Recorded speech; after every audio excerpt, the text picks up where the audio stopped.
Bonjour à toutes et à tous.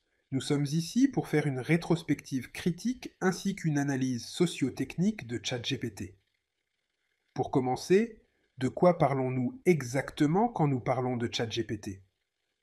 Qu'est-ce qu'un LLM ou large modèle de langage? Et qu'est-ce qu'une intelligence artificielle générative? On dit qu'elles sont génératives parce qu'elles créent du contenu à partir de ce qu'elles ont appris, c'est-à-dire des quantités énormes de textes, mais aussi de vidéos et autres. Les différents LLM se distinguent notamment par leur nombre de paramètres.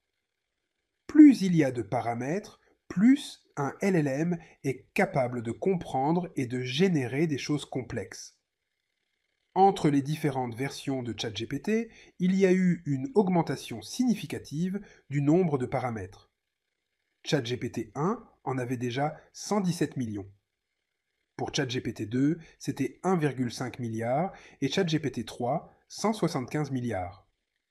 Pour ChatGPT 4, le nombre de paramètres n'a mystérieusement pas été communiqué, car OpenAI a décidé de ne plus rendre cette information publique, marquant ainsi la transition de ChatGPT vers un produit commercial, ce qui n'a pas plu à Elon Musk.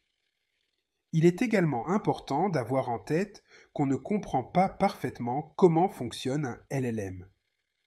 On constate simplement qu'après avoir avalé assez de contenu et de paramètres, il y a un effet émergent. Ils sont tout à coup capables de générer du contenu. Même les experts qui travaillent sur ces questions depuis longtemps ne savent pas précisément comment ces modèles parviennent à générer ce qu'ils génèrent. Cela soulève des questions de gouvernance. Si nous ne comprenons pas ces mécanismes, comment pouvons-nous en avoir le contrôle en tant que société? Après ces quelques points de définition des concepts clés, ne nous aventurons pas plus loin dans les détails techniques. Passons à la partie rétrospective. En 2023, il y a eu un changement d'équipe à l'ASBL et nous avons dû repenser notre workflow. Nous étions 4 à l'origine et à présent, nous ne sommes plus que 2. Or, pour faire face à cette mission importante, qui est de participer du mieux que l'on peut à la bifurcation écologique qu'on appelle de nos souhaits, nous avions initialement estimé notre besoin à 6 postes. Hélas, bien moins nous ont été attribués. Pas le choix donc. Comme souvent dans le monde associatif et dans les ONG, on doit être polyvalent. Il est en effet attendu de nous que nous soyons à la fois des experts de notre domaine, des pédagogues accomplis, des administrateurs rigoureux, des comptables expérimentés, des juristes polyglottes, ainsi que des communicants multisupports. Tous ces aspects sont nécessaires et ne peuvent pas être mis de côté. Mais vous vous en doutez peut-être, je n'ai pas une passion franchement égale pour toutes ces facettes du métier. Nous avons donc décidé en premier lieu d'utiliser l'IA pour compenser ce manque de ressources humaines. Très vite, il nous a semblé nécessaire de monter en compétences pour nous positionner vis-à-vis de ce phénomène de société et pour pouvoir s'en saisir en tant qu'objet politico-socio-technico-pédagogique pour parler de notre rapport collectif à la technologie de façon générale. Et ce, en utilisant le prisme qui est le nôtre, celui de la démarche low-tech. Travaillant avec des fonds publics, nous sommes aussi attachés au fait de considérer que nous avons un devoir de responsabilité et de productivité. Cela nous pousse à choisir judicieusement nos outils de travail. Personnellement, j'ai commencé à utiliser ChatGPT pour la correction, la traduction et le brainstorming, puis pour l'écriture, cherchant à tester sa capacité à émuler mon style.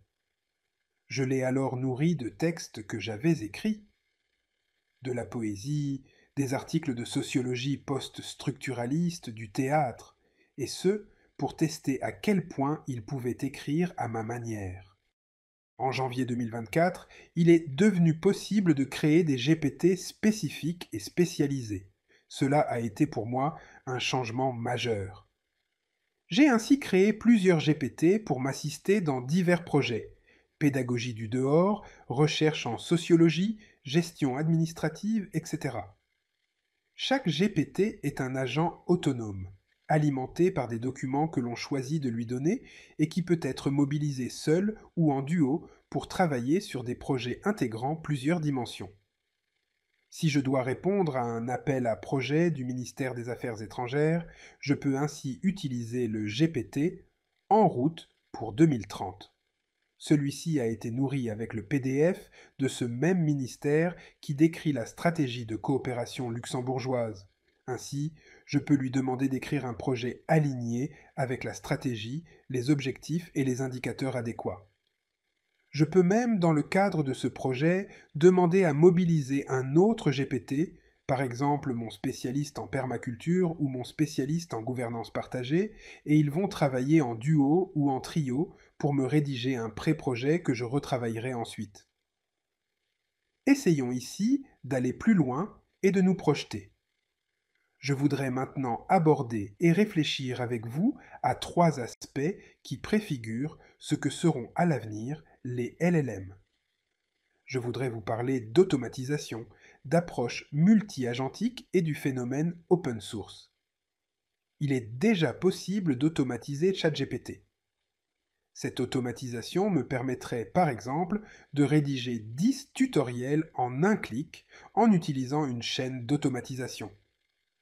En l'occurrence, ici, le LLM va chercher sur Internet quels sont les mots-clés que tapent sur les moteurs de recherche ceux qui s'intéressent à nos thématiques, en l'occurrence, le low-tech, l'économie circulaire, la gouvernance partagée et la permaculture. Puis, à partir de cela, il va rédiger des problématiques, par exemple comment construire son éolienne. Puis, ChatGPT, ou plus exactement mon GPT spécialisé en low-tech et économie circulaire, écrira un plan détaillé avant de finalement écrire le tuto détaillé. En ajoutant un peu de complexité, nous pourrions aussi demander à ce que des images soient produites pour chaque étape. Chacun des nœuds agit donc comme un agent autonome, et chacun de ces agents peut être configuré pour se comporter comme on lui indiquera.